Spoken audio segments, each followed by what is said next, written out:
একটানা খেতে ভালো না লাগলেও কিছুদিন পর পর মনে হয় কি একটু পোলাও, রোস্ট বা বিরিয়ানি বা খিচুড়ি এসব একটু খেতে খুবই ভালো লাগে। মনটাও খুব চায়। ঠিক সেরকমই একটা দিন ছিল আজকে। আজকে করা হয়েছিল পোলাও, তার সাথে করা হয়েছিল বড় চিংড়ি ভুনা। এই বড় চিংড়ি ভুনাটা কিন্তু মজাই লাগে। যদিও আমার হচ্ছে মিডিয়াম সাইজের চিংড়িগুলা বেশি পছন্দের, কিন্তু বড় চিংড়িটাও কিন্তু খারাপ লাগে না। আবার লবস্টারের থেকে আমার মনে হয় কি এই বড় চিংড়িটাই ভালো। লবস্টারের ভিতরে তো তেমন কিছুই থাকে না, তার থেকে বেশি মাংস মেবি এই বড় চিংড়ির ভিতরে থাকে।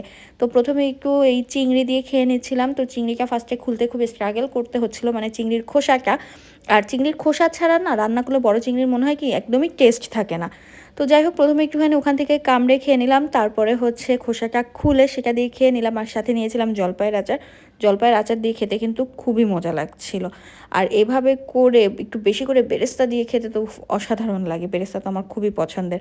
যাই হোক, তারপরে নিয়ে নিয়েছিলাম হচ্ছে রোস্ট, একই সাথে নিয়ে আমি বসে গিয়েছিলাম। তো রোস্টের যে মরিচটা ছিল সেই মরিচটা একটু ভালো করে মেখে নিয়ে তারপর তার সাথে জলপাইয়ের আচারটা নিয়েছিলাম, টক মিষ্টি ঝালঝাল আচার। পোলাও, মাংস, বিরিয়ানি এগুলোর সাথে কিন্তু খেতে খুবই মজা হয়। তো তারপরে এই রোস্টের মাংস দিয়ে, মশলা দিয়ে, একটু কাঁচা পেঁয়াজ দিয়ে, আচার দিয়ে, সব কিছু দিয়ে আলহামদুলিল্লাহ খুবই তৃপ্তি সহকারে খেয়ে নিয়েছি।